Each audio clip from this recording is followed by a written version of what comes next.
Hello बच्चों, चलिए प्रश्न को पढ़ते हैं और समझते हैं। गणितीय आगमन सिद्धांत से सिद्ध कीजिए कि 1 गुणा 3 प्लस 2 गुणा 3 की घात 2 प्लस 3 गुणा 3 की घात 3 प्लस इसी प्रकार n गुणा 3 की घात n बराबर 2n-1 3 की घात n+1 प्लस 3/4 होगा। तो इस कथन को हमें गणितीय आगमन के सिद्धांत से सिद्ध करना है। प्रश्न को हल करने से पहले हम प्रश्न के लिए मुख्य अवधारणा लिखेंगे, जिसकी सहायता से इस प्रश्न को हल किया जाएगा। मुख्य अवधारणा में गणितीय आगमन के सिद्धांत के चरणों को लिखने वाले हैं। पहला चरण होता है इसमें कथन को P ऑफ n के बराबर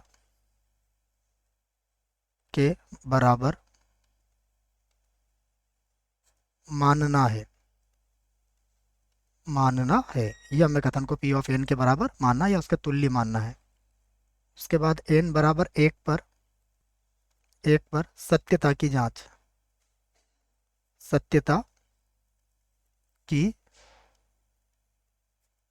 हमें करनी है। उसके बाद तीसरे नंबर पर हम लोग इस प्रकार से लिखेंगे, इसको देखो बच्चों, इसमें n बराबर k पर सत्य मानेंगे इसको। तो n बराबर k पर सत्य मानना है। उसके बाद चौथा चरण होगा इसका n बराबर k+1 पर सत्य सिद्ध करना है। ये इसका चौथा चरण हो जाएगा। अब जैसा हमने मुख्य उदाहरण में लिखा है वही हम यहाँ पर करेंगे। यहाँ से हम इस प्रश्न को हल करते हैं। तो सबसे पहले माना दिया गया कथन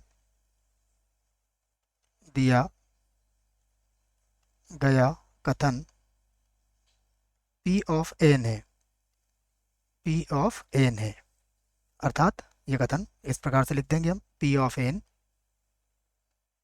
सच देट 1 गुणा 3 प्लस 2 गुणा 3 की घात 2 और प्लस इसी प्रकार n गुणा 3 की घात n, ये होगा और बराबर है ये 2n-1 गुणा 3 की घात n+1 प्लस यहाँ पर है 3 और पूरे के बटे में कितना है 4। अब जैसा हमने लिखा है वैसे ही हम करेंगे। n बराबर 1 रखेंगे इसमें। n बराबर 1 रखने पर तो ये बनेगा P ऑफ 1 सच देट, तो ये 1 गुणा 3 होगा बराबर, यहाँ देखिए 1 रखिए तो 2 में से 1 गया, 1 बचेगा, गुणा ये हो जाएगा 3 की घात 2 प्लस ये कितना है 3 और बटे में कितना है 4। तो एक बार और लिख लेते हैं इसको, P ऑफ 1 सच देट। देखिए ये तो हो गया 3 और 3 का वर्ग 9, 9 और 3 12, 12 को 4 से भाग लगा दो तो ये आ जाएगा 3। तो हम कह सकते हैं कि अर्थात कथन हमारा n बराबर 1 पर सत्य है। तो यहाँ पे लिख लेते हैं हम कि कथन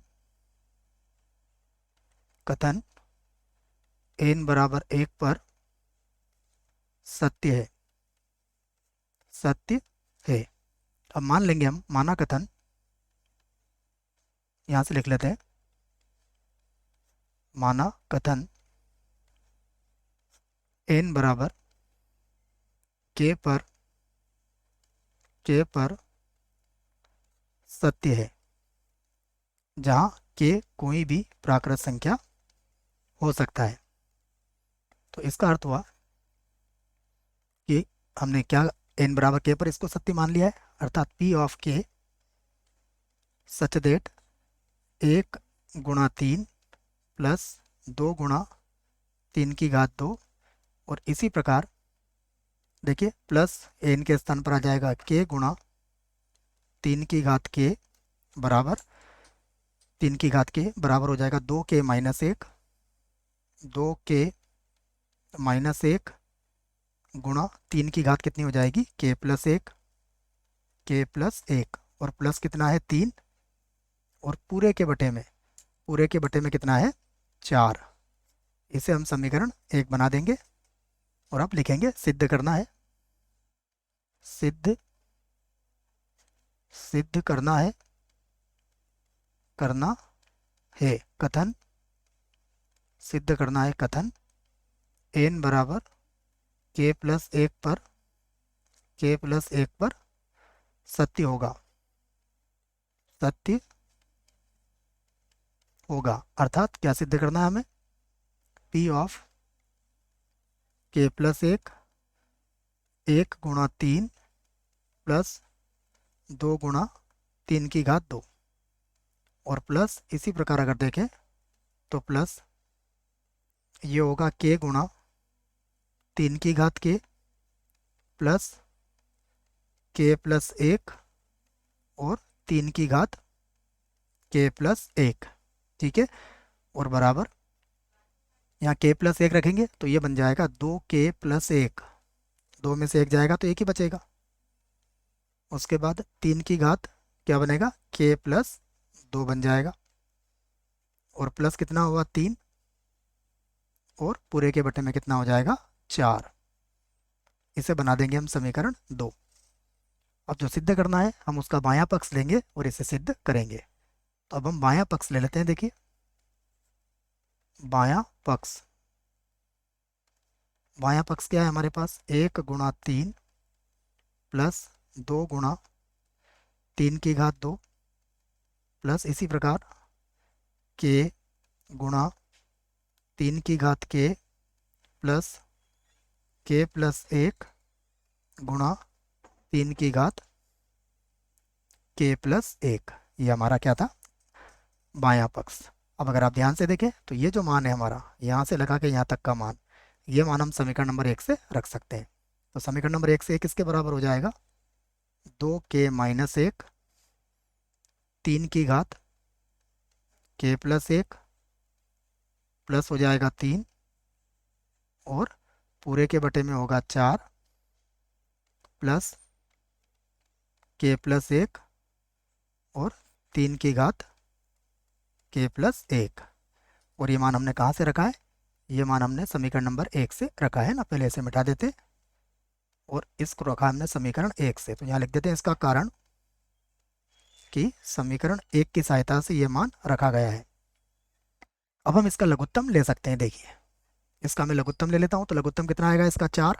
तो ये कुछ इस प्रकार बन जाएगा, बराबर लघुत्तम 4 जो होगा उसको 1/4 बना के मैं इधर लिख देता हूँ। यहाँ होगा 2k माइनस 1, 2k माइनस 1, और ये 3 की घात क्या होगा, k प्लस 1, 3 की घात k प्लस 1, उसके बाद प्लस 3 प्लस का 3, फिर 4 से गुणा हो जाएगा तो ये हो जाएगा 4k प्लस 4, ये होगा 4k प्लस का 4, और 3 की घात कितना है, k प्लस 1। फिर से लिखेंगे बराबर 1/4 तो चल ही रहा है, 3 की घात k प्लस 1, 3 की घात k प्लस 1 हम कॉमन ले लेंगे तो ये बचेगा 2k minus 1 plus 4k plus का 4, और इसके बाहर कितना आ जाएगा, 3 की घात k प्लस 1, और प्लस कितना चल रहा है 3, ये तो चलेगा ही।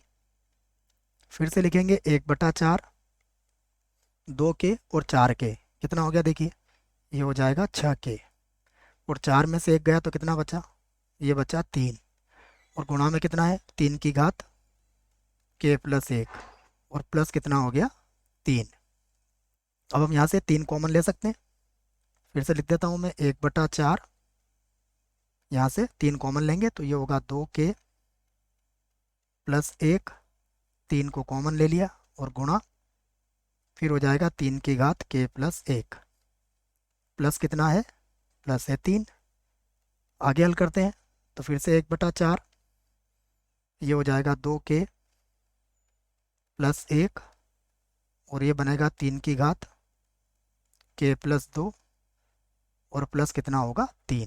अब देखिए हमें क्या लेके आना था, तो 2k प्लस 1, 3 की घात k प्लस 2 प्लस 3/4, यही हमें लेके आना था। अर्थात ये हमारा क्या है, दायां पक्ष, दायां पक्ष, तो दायां पक्ष आ चुका है। अब हम कह सकते हैं इस बात को कि अतः